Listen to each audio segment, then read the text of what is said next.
Gloire au Seigneur. Ouvrons nos Bibles, nous allons entrer un peu plus en profondeur sur un des paramètres de la vision que nous avons partagé le dimanche passé.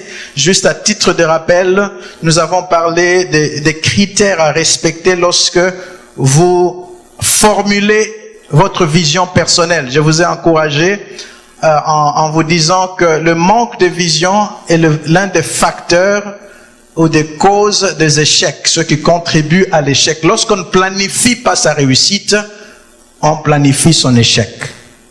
Vous avez compris, n'est-ce pas? Lorsqu'on ne planifie pas son succès, on planifie son échec. Une bonne façon d'échouer, c'est de ne pas planifier son succès. Mais je vous ai aussi dit que nous ne parlons pas des causes des échecs pour vous inspirer sur comment échouer. Mais c'est pour vous inspirer sur comment réussir. Amen. Je peux vous dire, voici comment réussir, mais j'ai choisi de vous montrer voici comment ne pas réussir. Lorsque tu sais la mauvaise clé, cela peut te conduire à connaître la bonne clé. Amen. Donc, le manque de vision. Bien-aimés, les choses que nous vous partageons, prenez cela au sérieux, pratiquez. L'apôtre Jacques disait à l'église, mettez la parole en pratique, ne vous bornez pas à l'écouter seulement. Vous savez, le mystère que Dieu a caché aux sages de ce monde, il a choisi de révéler cela au plus petit du royaume. Les gens négligent parfois les séances de l'église, on croit que nous sommes venus, c'est une formalité. Je vous assure, c'est que vous recevez chaque dimanche en ces lieux. Si vous prenez cela avec beaucoup de sérieux, vous pratiquez cela, vous allez produire même ce que les grandes universités ne vous ont pas permis de produire. Parce que non pas seulement que nous recevons la parole, il y a l'onction que cette parole véhicule. Il y a l'onction derrière la parole et c'est cette onction qui crée la transformation dans votre cœur. Amen. Donc ce sont des principes de la vie. Ce n'est pas seulement pour les quatre murs de cette église. Savoir que vous devez avoir une vision. 89% de ce que vous connaissez, vous avez acquis cela par la source visuelle. Nous apprenons mieux quand nous voyons. L'audition ne contribue qu'à 10% de ce que nous apprenons. Si vous vous posez la question pourquoi il y a beaucoup de prédications dans l'église, mais très peu des œuvres, je vais vous donner la réponse. C'est que aujourd'hui, la plus grande partie des activités de l'église, c'est l'annonce et l'écoute de messages. C'est bien, c'est important, mais ça ne contribue qu'à 10% de ce qu'on absorbe. Qu'est-ce qui fait, par exemple, qu'il n'y a pas d'école, il n'y a pas d'université pour former les gens à être de bons maris et de bonnes femmes? Vous avez déjà posé la question? Pourtant, le mariage est l'une des choses les plus importantes dans la société humaine du moins. Pourquoi est-ce que nous n'avons pas de grandes écoles et de grandes universités? Vous savez pourquoi? Parce que la maison est une école. Ok, quel est le parent ici qui peut montrer un syllabus qu'il a utilisé pour la formation de son fils ou de sa fille pour qu'un jour il se marie? C'est quoi ce curriculum? C'est la vision. Amen. Ce que vous faites, c'est exposer vos enfants pour qu'ils puissent voir c'est quoi un bon mariage. Et l'enfant reproduit dans sa vie ce qu'il a vu ses parents faire. Voilà pourquoi si tu as un père ou une mère qui a commis des erreurs, à un certain moment, tu dois réunir ton courage. Il ne faut pas garder cela sous le silence. Tu dois réunir ton courage à un certain âge pour faire asseoir ton fils et lui dire ce que tu as vu de moi n'était pas bon. Parce que si vous ne le savez pas, nous reproduisons non pas ce que vous nous dites, mais ce que vous faites.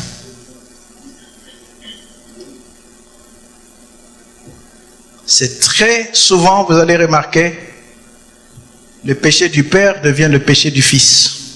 Le péché de la mère devient le péché de la fille. Même si vous priez. Amen. L'enfant regarde, il reproduit ce qu'il voit. C'est enregistré dans le subconscient. Il reproduit ce qu'il voit. Je dis toujours aux hommes, particulièrement nous qui venons de certaines contrées, dans nos familles, parfois c'est rare de voir nos aînés dans le mariage qui sont restés fidèles avec une seule femme jusqu'à la fin. Vous pouvez voir même un père qui a été fidèle le jour de son enterrement, il y a 5 enfants qu'on présente qu'on ne connaissait pas. L'éducation de toutes ces années vient d'être détruite pendant ce jour-là. Mais si la mère ne se lève pas pour enseigner à l'enfant, pour dire ce que tu as vu là, que le Seigneur te garde pour ne pas reproduire cela. Je vous assure, si vous ne le faites pas, ça arrivera. On s'étonne que les gens qui viennent à l'église font certaines choses. Laissez-moi vous dire ceci, l'église vous expose à certaines vérités qui peuvent vous aider à vous conduire d'une certaine manière, mais j'aimerais vous dire, il ne faut pas être naïf, l'église n'empêche pas les gens de pécher. Il y a quelqu'un qui, après la prédication ici, pas même demain, après la prédication l'après-midi, va aller pécher. Même pendant que je parle, il a déjà planifié le péché qu'il fera l'après-midi. Dans la Bible, on parle de fils, de sacrificateurs qui connaissaient des femmes dans le temple. Waouh, dans le temple. Dans le temple, ça n'impressionne pas. Venir dans le temple, ça n'impressionne personne. C'est ton cœur qui impressionne. La Bible déclare, garde ton cœur plus que toute autre chose. C'est ça la responsabilité. Je voulais dire, c'est quoi? Nous reproduisons ce que nous voyons. Tu ne peux jamais dire à ton fils, fais ce que je te dis, mais ne fais jamais ce que je fais. Ça ne marchera jamais. L'enfant reproduit ce qu'il voit. Amen. Donc si tu es un homme ici, et que tu n'as pas eu de modèle dans ta famille, tu as beaucoup de travail à faire. Je peux te dire que tu es vulnérable. Tu es plus fragile que tu ne le penses. Tu dois être très discipliné, plus discipliné que les autres. Parce que ce réflexe-là viendra naturellement de toi. On m'a parlé d'un jeune d'où je viens, je ne vais pas citer le nom. Nos communautés sont tellement petites que vous risquez de... après d'aller analyser, de le découvrir. Il a déjà 4 enfants, il est plus jeune que 4 enfants avec 4 filles différentes. Et dernièrement, il déclare, mon père se reproduit en moi. Mais il est dans l'église. Il avait peur de devenir son père un jour et c'est arrivé.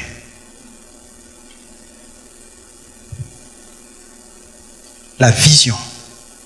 Nous voyons ce que nous faisons ce que nous voyons. Ta coiffure, tu l'as vu quelque part. Ton habillement, tu l'as vu quelque part. Tu n'as pas inventé, tu l'as vu quelque part.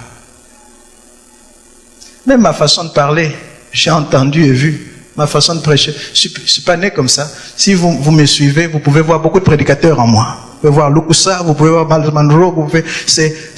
Oui, bien sûr qu'il y a l'originalité dans l'onction, dans l'appel, mais quelque part, nous reproduisons ce que nous avons vu et entendu. À un certain moment, j'avais même un accent de Chuluba. Quand je priais, que j'en ai parlé, tellement que je l'ai écouté. Et si tu me demandais que j'avais l'accent, j'allais nier que je n'ai pas d'accent. Parce que ça venait naturellement. Pourquoi? Parce qu'il s'est reproduit en moi. Nous reproduisons ce que nous voyons. La vision, c'est la clé. Si vous voulez avoir du succès en 2011, vous devez déjà voir la finalité. Vous devez voir septembre, octobre, novembre, décembre. Qu'est-ce que je vois? C'est la vision. Amen.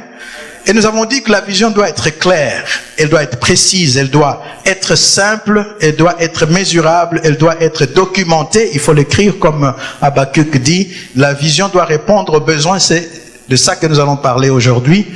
Et une bonne vision tire sa source à l'intérieur de soi. Nous avons aussi dit que la vision doit requérir des efforts. Il faut travailler sur sa vision. Pour aujourd'hui, j'aimerais que nous puissions parler de l'utilité de la vision. Nous disons, la vision doit servir les autres. Amen. Le thème de notre message, c'est donc l'utilité de la vision. Lisons dans Matthieu chapitre 14. Matthieu 14. Les choses que je vous dis, c'est par l'esprit que je les dis, frères et sœurs. Faites attention, le diable rôde comme un lion cherchant qui dévorer. Et la prière ne vous protège pas. Quand nous prions ici, vous savez, la prière peut nous approcher de Dieu, mais il y a toujours un choix à faire. Toujours un choix à faire. Amen. Garde ton cœur plus que toute autre chose.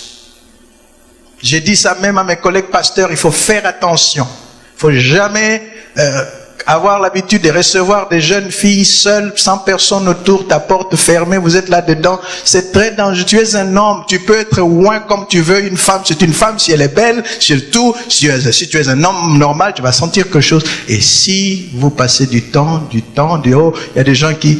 il y a quelqu'un qui se confie et qui partage les choses intimes de sa vie avec son mari, avec son prophète. Parfois même à l'insu du mari. Chaque fois qu'une sœur commence à entrer dans cette zone-là, je dis toujours, je te réfère à maman Patricia. Parce que si nous commençons à avoir des secrets entre nous, on ouvre une porte. Et ça commence toujours par une phrase. Pasteur, je m'excuse de vous dire ce que je vais vous dire là. Et puis on commence à te détailler des choses. Non, je ne vais pas entendre ça. Il y a quelqu'un qui peut entendre ça. Parce que nous sommes tous dans la chair. Il faut être sage. Dis à ton voisin, il faut être sage. On nous a appris cela lorsque nous grandissions. On dit quand tu évangélises une sœur, tu dois la confier à une autre sœur pour l'affermissement. Il y avait 6 affermissements du Campus pour Christ. Tu risquais de faire un 7e affermissement. Tu es parti pour gagner la sœur pour Jésus. Mais quelque part, tu la gagnes pour toi. Il faut faire attention. Dis à ton voisin, fais attention. Personne n'est protégé, même David, l'homme selon le cœur de Dieu, a ouvert une petite porte. Et ça a changé le courant de sa vie. Protégez-vous, jeunes gens, protégez-vous. Protégez votre vie, protégez votre cœur. Protégez-vous. Gardez-vous purs, saints. Conservez-vous pour le mariage. Et choisissez bien qui vous allez épouser.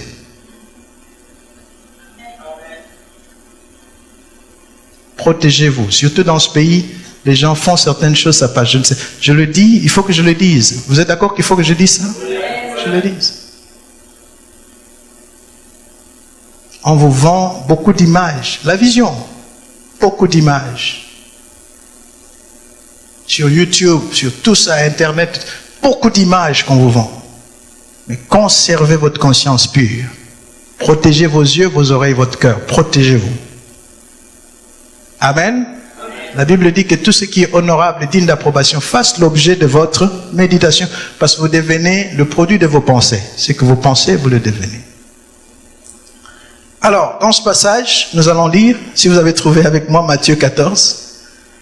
Matthieu 14. Nous parlons de l'utilité de la vision. Matthieu 14, à partir du verset 14. Voici ce que la Bible dit.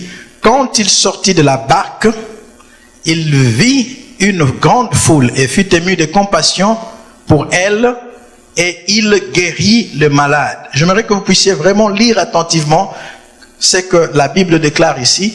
Il n'avait pas anticipé cela. Il voit une grande foule et ça devient son focus à partir du moment où il voit la foule. Amen. Il fut ému de compassion pour elle et il guérit les malades. Ce n'était pas programmé, il a répondu à ce qu'il a vu. Verset 15, le soir étant venu, les disciples s'approchèrent de lui et dirent, ce lieu est désert et l'heure est déjà avancée. Renvoie la foule afin qu'elle aille dans les villages pour s'acheter des vivres. Ça, c'est la vision des disciples qui marchaient avec Jésus. Ils avaient déjà défini la mission de leur association, de leur assemblée. C'est de dire, nous nous contentons à enseigner et prêcher, le reste, que chacun se débrouille. Ils disent, nous avons fait notre part, le soir est venu, dit Seigneur, ces lieux est désert.